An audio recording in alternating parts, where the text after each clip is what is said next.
versículo a memorizar. A memorizar. En 2 de Corintios capítulo 5, versículo 16. ¿Quién puede levantar la mano y recordar? De modo, capítulo 5, versículo 17. De modo que si alguno está en Cristo, nueva criatura es, las cosas viejas pasaron, y aquí todas han hecho. amén. Y en la lección número 2, el versículo a memorizar es Romanos 3:23. Por cuanto Todos pecaron y están destituidos de la gloria de Dios. amén. Todos. En otra versión dice excluidos, pero sea excluidos o destituidos, quiere decir que estamos separados de la gloria de Dios, de estar con Dios, de la eternidad con Dios. Y eso habla del problema de la humanidad. No tiene nada que ver con la condición económica, no tiene que ver con la nacionalidad que tengas, no tiene nada que ver con la edad que tengas. Ahora bien, a cierta edad, la condición humana, que lo que llaman la primera infancia, tiene una conciencia de ese pecado, llamémosla conciencia dormida, en la cual ese neonato recién nacido, ¿sí?, está en pecado, como dice la Biblia, pero no son pecados de hecho, son pecados en los cuales esa criatura, llámese como San Agustín de Hipona denominó el pecado original. La Biblia le llama, y la teología le llama, el pecado en la cual está la humanidad como decreto, ese pecado imputado. Es un pecado en la cual ya está en usted, en nuestros genes, en cada célula, en cada uno de nuestros pensamientos está. La palabra imputado quiere decir que está registrado, ¿sí? Está ahí sellado, marcado en nosotros el pecado. Otra palabra que se utiliza es proclive, inclinado, y hace referencia a lo que dice Génesis capítulo 6, en la cual todo designio del hombre, de la humanidad, es hacia el mal, Ahora, si en la primera lección nos hablaba el pasaje de 2 de Corintios 5:17, que todas las cosas pasaron, ¿a qué se refiere? A las de ese pecado el cual nosotros estábamos siendo esclavizados. Jesús, haciendo referencia, dice que todo aquel que hace pecado, esclavo del pecado es. Esclavo del pecado es. Por tanto, las consecuencias es estar enemistados, separados con Dios. Pero no siempre fue así. Veíamos en las imágenes del cortometraje sobre el fracaso de la humanidad y la gloriosa victoria de nuestro Dios, en la cual Dios creó todo el universo, creó todo lo que existe. Y todo lo que existe lo hizo bueno, y luego reafirma en gran manera bueno. Otra palabra es completo, perfecto. No hizo algo inacabado. La Biblia luego nos dice que luego que el hombre es creado, Dios le dio la capacidad de reproducirse, de procrear, multiplicarse. Pero bajo esa condición en la cual Dios estableció todas las condiciones, en la cual es un Dios que se comunica, en la cual muestra ese amor a su creación. La Biblia nos dice en el Salmo 104 que Él cuida de su creación. Él estableció las leyes en la creación. Cuando ocurren los tsunamis, esto no ocurre por razones de la misma creación, sino por manifestación o consecuencia de la condición caída o la maldición, la cual vino sobre la creación. Nos dice Romanos capítulo 8. Encontramos igualmente que en ese cuidado que Dios tiene, Dios es fiel en darle a usted y a mí un día más de vida. Usted no tiene ninguna garantía, solamente en Dios, en tener vida. El hombre no reproduce vida, el hombre reproduce géneros, su especie, pero la vida la da Dios. Y Él también la toma la vida. Usted no puede planificar su vida diciendo yo a tal fecha voy a nacer, a tal fecha voy a desarrollarme, a tal fecha. No, pero la ciencia se atreve de una manera en la cual quiere hacer algo que se llama la verisimilitud, algo similar a la verdad o una aproximación de la verdad, decir que los seres vivos nacemos, crecemos, nos reproducimos y morimos. Entonces, yo estoy ya para morir, porque ya me reproduje, vaya y venga. En ninguna manera.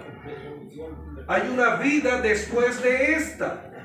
Y hay una vida en la cual Dios te dice que en esa condición en la cual estás separado, Él propuso y dio otra vida. Una vida en abundancia, la cual tenemos a través de Jesucristo.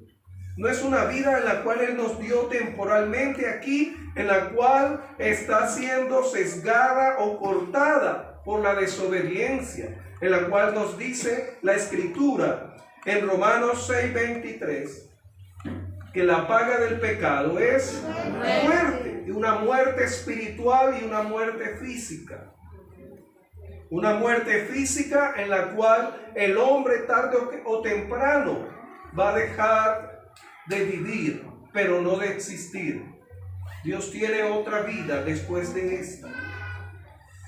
Encontramos en Génesis capítulo 1 y capítulo 2 cómo Dios creó todo por su voluntad. Por su voluntad. Luego encontramos que se introdujo a razón de la desobediencia, capítulo 3 de Génesis, el pecado en la tierra. Pero, ¿cuándo ocurrió el primer pecado? ¿Cuándo ocurrió el primer pecado? La Escritura nos habla en Ezequiel, capítulo 28, versículo 11 al 19, que el pecado ocurrió inicialmente en el cielo, en el cual Lucifer, Luzbel, la estrella, en el cual nos dice la Escritura, Satanás, que se va a convertir luego en Satanás, o diablo, o Belcebú, en fin. Y dice la Escritura ahí, que fue hallado maldad, y su sabiduría fue corrompida, y quiso ser semejante a Dios. Luego nos dice Isaías 14, de igual manera, como haciendo referencia a este ser angelical que se corrompió. Los ángeles fueron creados primeramente. La teología nos enseña en el capítulo 1, versículo 1 y 2, que cuando dice, en el principio creó Dios los cielos, hace referencia no solamente a la bóveda celeste, a los planetas, a las estrellas, a los cometas, sino también a esos seres celestiales o angelicales. Y nos dice que este personaje, Satanás, que se va a convertir en opositor, en engañador, introdujo por primera vez el pecado en contraposición a los atributos de Dios. Por eso la Escritura le llama padre de mentira, es decir, aquel que origina la mentira. Y la primera mentira lo va a decir él, dice Génesis capítulo 3, cuando contradiciendo lo que Dios había dicho a la primera pareja, que no debían comer en obediencia a la palabra de Dios del fruto, le dijo, no morirás, engañando, mintiendo. Encontramos entonces que este ser angelical corrompido fue lanzado al abismo, dice la Escritura. Luego, ¿cómo entró el pecado en el mundo? Génesis capítulo 2, versículo 16-17 nos dice que Dios dio instrucciones a Adán, a la pareja, que no podían comer de ese árbol de la ciencia del bien y del mal.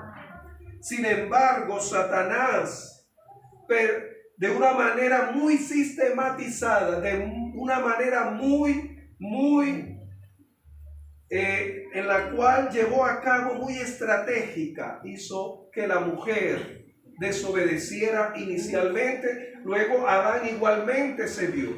La Biblia nos enseña a través de ese proceder de Satanás que el pecado no es algo que se da de manera inmediata, es algo que se da como un proceso. El caer en pecado es un proceso. El caer en adulterio es un proceso. El caer en la mentira es un proceso. El caer en la fornicación es un proceso. Es algo que no se da de manera inmediata. Como decimos en el ámbito popular, fue sin culpa. No, es algo en la cual Satanás trabaja a largo plazo. Él trabaja a largo plazo, de manera sistematizada. Encontramos también, por tanto, mis amados hermanos, que frente a esa circunstancia en la cual ocurrió primeramente el pecado en el cielo, liderado por Lucifer, luego arrastró a otros ángeles a esa rebelión contra el Creador. Y el pecado luego se introdujo en desobediencia a través de Adán y Eva. Podemos entender, por tanto, de lo anterior lo siguiente. En primer lugar, entendemos que Adán y Eva, ellos habían desobedecido a Dios. Nos dice Génesis capítulo 3, versículos 6 y 7. Desobediencia. Desobediencia. Segundo, ¿cuál parte de Adán y Eva murieron inmediatamente cuando pecaron? Espiritualmente. Luego encontramos en Génesis capítulo 6 que Dios recorta los años de vida. Y luego Dios establece esa disciplina, ese castigo a la humanidad. Ahora, el trabajo ya estaba establecido, no como consecuencia o resultado del pecado, sino a razón del pecado. El trabajo iba a ser más fuerte, iba a ser más oposición al hombre, en la cual dice la Escritura que espinos y cardos se dieron en la tierra, a razón de la disciplina y de la condición pecaminosa en la cual el hombre y la humanidad habían caído. Una sociedad en ociosidad y en pecado iba a ser más destructiva para sí misma, pero también para los demás. Encontramos también, mis amados hermanos, en cuarto lugar, que trataron de hacer para esconderse de esa condición. Dice la Escritura que cosieron hojas de higuera para ocultarse. Primeramente se ocultaron cuando escucharon la voz de Dios. Y hoy en día mucha gente, cuando se les predica, se esconden de escuchar la voz de Dios. Se esconden. Y dicen, ahora no te voy a escuchar. No, ahora no tengo tiempo de escuchar eso. Se esconden. Pero también dicen que se ocultan su pecado. La palabra de Dios dice en Proverbios, capítulo 28, versículo 13. Dice que el que encubre su pecado no prosperará, mas el que lo confiesa y se aparta alcanza misericordia. Usted puede estar ahora escondiendo su condición de pecado a través del trabajo. Es que no tengo tiempo para buscar de Dios. Algún día buscaré de Dios. Algunos jóvenes, algunos adultos esconden su condición de pecado a través del estudio. Es que tengo que estudiar, tengo que dedicar tiempo para hacer tareas para la universidad. Otros esconden su condición a través de la familia. Es que tengo que dedicar tiempo a mi familia. Pero ¿quién te dio esa familia? Es que tengo que dedicar tiempo a mi trabajo. Es que yo tengo que trabajar. Y la Biblia dice que el que no trabaje, que no coma. Es que yo tengo que dedicar tiempo y sacamos a escondernos. Cuando usted va a los colegios y a las universidades, encuentra docentes y estudiantes escondidos en bibliotecas, y hoy en día nos escondemos detrás de los celulares, a través de las redes sociales, para decirle a Dios: todavía no tengo tiempo para dejar de esconder mi condición delante de ti. Es que si me muestro o me dedico, voy a dejar a mi compañero, mi compañera que todavía no es creyente, y me dice: o vas a la iglesia o estás conmigo, y si no estás conmigo, yo me busco a otra persona. ¿Sobre qué nos estamos escondiendo? Y nos escondíamos, porque en el primero esto es para creyentes. Eso era lo que éramos antes. Pero el que no ha nacido de nuevo todavía sigue escondiéndose. El creyente, dice la Escritura, todas las cosas viejas pasaron, todas son hechas nuevas. Pero tocamos el tema sobre el problema de la humanidad para reconocer en qué estábamos antes. Porque hablar del pecado nos lleva al amor de Dios. Porque primeramente Dios muestra su amor para con nosotros, que aún siendo pecadores, Cristo murió por usted y por mí. El pecado nos lleva al amor de Dios, no nos lleva a un corazón endurecido cada día más. Pero tristemente la mentira de Satanás y de nuestra humanidad es el justificarnos. Y por eso, yendo al pasaje, y esa como segunda parte, encontramos en Romanos capítulo 3, del versículo 21 al 31, nos habla del pecado imputado, en la cual se dio a razón de Adán y Eva, en la cual se pasó a toda la humanidad. Pero también la justicia imputada. Usted ahora es visto a través de la obra justificatoria de Jesucristo. Usted no es visto a través del pecado, es a través de la sangre de Cristo, la obra que hizo Cristo. Cuando usted y yo estábamos sin Cristo, andábamos como condenados. Ahora andamos como inocentes, no por nuestras obras, sino por la obra que hizo Cristo. Nos dice, mi amado hermano, mi amado amigo, que el pecado, como compartíamos anteriormente, no es solamente transgresión, no es solamente ir en contra del carácter de Dios, es estar condenado, es estar condenado. Estar condenado significa lo que dice la palabra de Dios en Hebreos capítulo 9, versículo 26, que está establecido para usted y para mí. Morir una sola vez, y un día, tarde o temprano, compadeceremos ante el tribunal de Cristo, ante el tribunal de Cristo.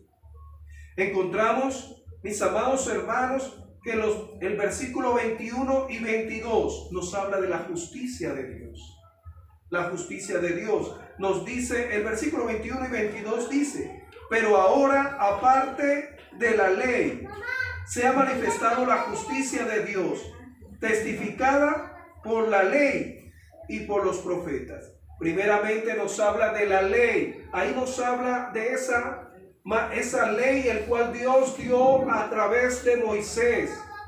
Esa ley dada por Dios, el cual era nuestra guía. Pero ¿a qué nos guiaba la ley? A conocer nuestra condición de Dios, ante Dios. Nos dice el versículo 20 del capítulo 3. Ya que por las obras de la ley ningún ser humano será ¿qué? Justificado delante de él, porque por medio de la ley es el conocimiento de ¿qué? Del pecado. usted y yo, como dice igualmente Romanos capítulo 7, versículo 7 y versículo 8, usted y yo llegamos a conocer que éramos pecadores literalmente a través de la ley, a través de la palabra de Dios, que es un espejo.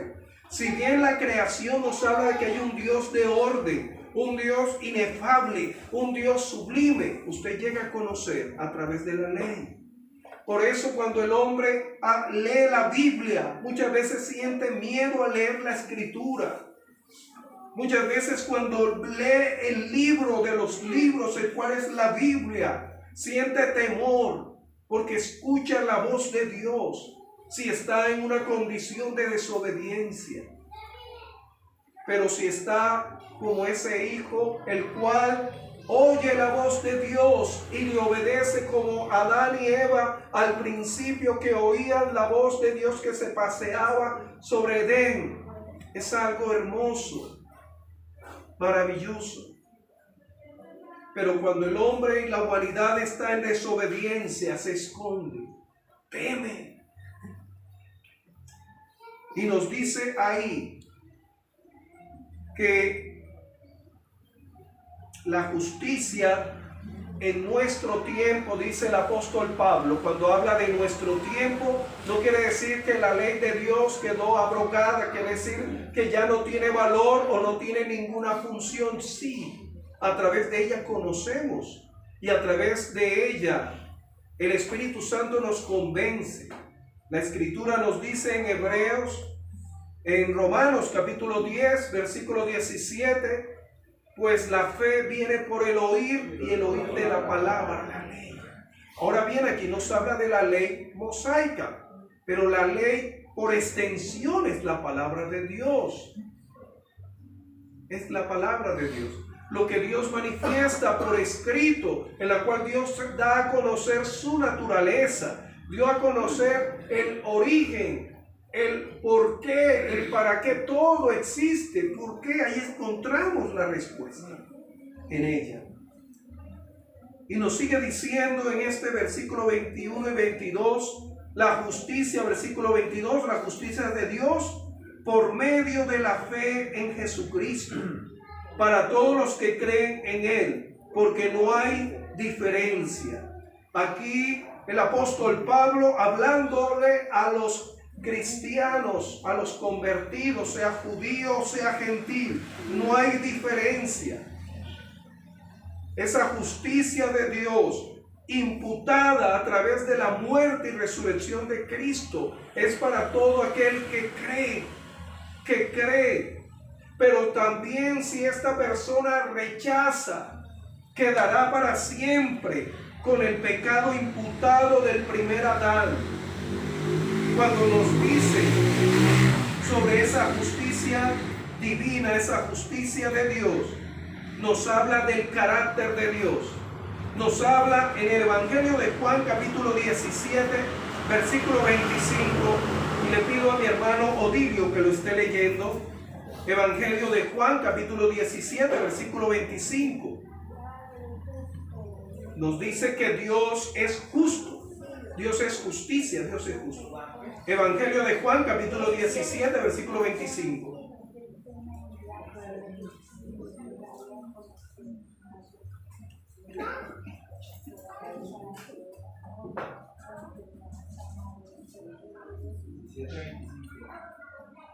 Estaba pues Pedro en pie, alentándose y le dijeron, no eres.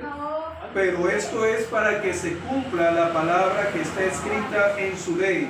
Sin causa me aborrecieron. Sí, Evangelio de Juan 17, 25. Padre justo, Sí. el mundo no te ha conocido, pero yo te he conocido, y estos han conocido que tú me enviaste, y les he dado a conocer tu nombre, y lo daré a conocer aún, para que el amor con que me has amado esté en ellos y yo en ellos. Amén. Nos habla ahí de esa justicia, de ese Padre justo, de ese Dios justo. Lo contrario a la justicia es la injusticia. Un concepto de justicia es dar a cada uno, aquí la justicia terrenal es dar a cada uno según la necesidad que tenga. Pero encontramos que lo contrario a esa justicia de dar a cada uno según lo que necesita es la inequidad. Es no hacer partícipe de lo que esa persona necesita dándole. Eso es contrario. Y por mucho que usted en su condición ética o moral quiera decir, no, yo amo a todos por igual, en ninguna manera se está engañando a sí mismo. Por eso nos dice el capítulo 3 de Romanos, versículo 9 al versículo 11, dice, ¿qué pues somos nosotros mejores que ellos? En ninguna manera, pues ya hemos acusado a judíos y a gentiles que todos están bajo pecado. Como está escrito, no hay ¿qué? No hay justo ni aun uno. Ahora, seguimos leyendo hasta el 11. No hay quien entienda, no hay quien busque a Dios. Volvamos aquí a la última parte del versículo 10, del capítulo 10 de Romanos. No hay justo ni aun uno. Cuando habla ahí de no hay justo ni aun uno, no se refiere a la justicia humana. ¿Cuál era la justicia humana? Que el hombre, según la ley dada por Dios, podía acercarse a Dios a través de un sacrificio, sea un cordero, que era lo más costoso, un palomino o una tórtola para los pobres, en la cual ese sacrificio cubría el pecado. Y esa justicia en la cual Dios estableció para que los hombres fuesen aceptos, no a ese Dios directamente, sino a través de un mediador que era un sumo sacerdote, que ofrecía ese sacrificio por el pecado de él y por el pecado de los demás que traían esa ofrenda. Pero esa justicia, dice la Escritura, lo que hace es justificarnos, pero a nosotros mismos. Pero esa justicia plena, en la cual no se justifica usted mismo, sino que recibe la justicia de Dios, es a través de Jesucristo. Me hago entender. Usted muchas veces se va a autojustificar. Yo no soy tan malo como los demás. Y eso es lo que llevaba a esa obra en la cual Dios permitió, en la cual el hombre a través de esos sacrificios podía acercarse. Incluso el Señor dándonos a entender que iba a haber un sacrificio perfecto cuando obró y sacrificó el primer animal y cubrió la desnudez del hombre. Pero luego encontramos que Dios establece estos sacrificios, nos dice Levíticos, y luego nos habla Hebreos, como sombra de lo que había de venir, como una conciencia de llevar una vida agradable a Dios. Pero esta llevó a que el hombre se autojustificara. Tú eres más culpable que yo. Por eso Jesús es aquel que es justo, nos dice, pero no para su propia justicia, sino para justificar a otros. Nos dice la Escritura, mis amados hermanos, en el versículo 26 del capítulo 3 de Romanos, con la mira de manifestar en este tiempo por su justicia, a fin de que Él sea el ¿qué? El justo. No usted, sino Jesucristo es el único justo. Por eso no hay justo ni aun uno, porque anteriormente usted sacrificaba, o el hombre judío o el pueblo hebreo sacrificaba y se creía más santo que otros. Y muchos creen que son más santos que otros. No, el santo es Cristo. Nosotros nos santificamos día a día, como dice Juan 17:17, a través de la palabra de Dios. Y Él es justo, ¿para qué? Y dice, y el que justifica,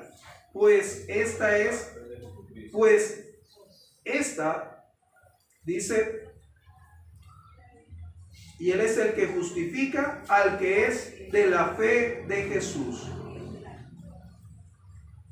El hombre hoy en día es visto a través de ese justo que nos justifica, que nos hace inocentes por esa obra plena. Y quiero terminar con lo siguiente, mis amados hermanos.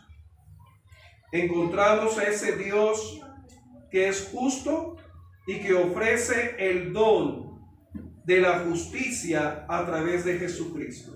En Romanos capítulo 5, versículo 17, nos dice: pues si por la transgresión de un solo, hablando de Adán, reinó la muerte, separación espiritual y muerte física, mucho más reinará en vida por un solo, Jesucristo, lo que reciben la abundancia de la gracia y el don de la justicia.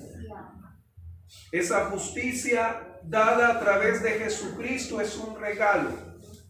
Y como todo regalo usted lo puede rechazar, como muchos anteriormente lo hacíamos y como muchos ahora lo están haciendo. Es un regalo. Pero también esa justicia, el cual es un don de Dios, es una justicia que usted debe vivir. Es una vida en la cual usted debe de una manera u otra manifestar en su andar aquí en la tierra. En Romanos capítulo 6, versículo 18 nos dice: y libertados del pecado, ya usted es libre del pecado, viniste a ser siervos de la justicia. Vivimos para servir en justicia. Llevar una vida justa quiere decir aquella en la cual vivimos para agradar a quien que nos compró y somos de su propiedad. Ya no vivimos bajo nuestra justicia, más aún vivimos para aquel por el cual envió a Jesucristo como propiciación de nuestro pecado. Ahora bien, mis amados, si esa salvación, esa justicia es un regalo y por tanto es gratuita, no quiere decir que no tenga valor. Nadie aquí te lo puede ofrecer, porque nadie puede justificarse por sí mismo. Termina diciendo en Romanos capítulo 3, versículo 30 y 31, porque Dios es uno y Él justificará por la fe a los de la circuncisión, al pueblo judío, y por medio de la fe a los que no pertenecen al pueblo judío. Luego dice el 31, luego por la fe invalidamos la ley en ninguna manera, sino que confirmamos la ley. ¿Cómo confirmamos la ley? Esta nos hace conscientes de que somos pecadores. Esta nos hace conscientes que somos deudores a la obra que hizo Cristo. Amados, que Dios nos ayude a llevar una vida como redimidos, en la cual Cristo pagó el precio por nuestros pecados. Vamos a orar. Soberano Dios, a ti damos la alabanza y la gloria. Señor, gracias. Gracias. Gracias, Señor, porque el rechazar la justicia tuya que es por la fe en Cristo Jesús es perderlo todo, Señor. Señor, te damos gracias porque la bondad tuya fue manifestada en esa maldición que llevó Cristo por la creación y por la humanidad. Gracias porque ahora somos justos, no por las obras de la ley que no podían satisfacer la gracia, la justicia tuya, sino cubrían a través del propiciatorio. Y ahora, Señor, somos aceptos en el amado, no por las obras nuestras, sino por la obra salvífica de Jesucristo. Señor, aquí estamos, reconociendo que necesitamos más de ti y menos de nosotros. que necesitamos, Señor, vivir la justicia tuya, Señor, en nuestras vidas. Asístenos, Señor. Guíanos. Señor, que podamos publicar con nuestro andar ese atributo tuyo, que tú eres justo. Y nadie podrá decir que tú, Señor, eres un juez indolente, un juez que no tiene amor, sino que esa justicia es expresión de amor, porque te entregaste, Señor, en la cruz siendo Dios. Te entregaste, Señor, derramaste ese amor por mi pecado y por nuestro pecado. Señor, gracias porque un día conocimos nuestra condición al oír tu palabra. Y tú diste esa fe para ser salvo y nos convenciste a través del Espíritu Santo. Gracias, Señor, porque esta nos santifica y nos limpia. Ayúdanos, Señor, a continuar dando las fuerzas que muchas veces no tenemos. Ayúdanos para levantar al que está caído, Señor. Y ayúdanos, Señor, a no continuar en esa vida separados de ti. Por Cristo te lo imploramos, en gloria y honor tuyo, en el poderoso nombre de Cristo Jesús. Amén. Amén y amén. Que Dios les continúe diciendo, mis amados.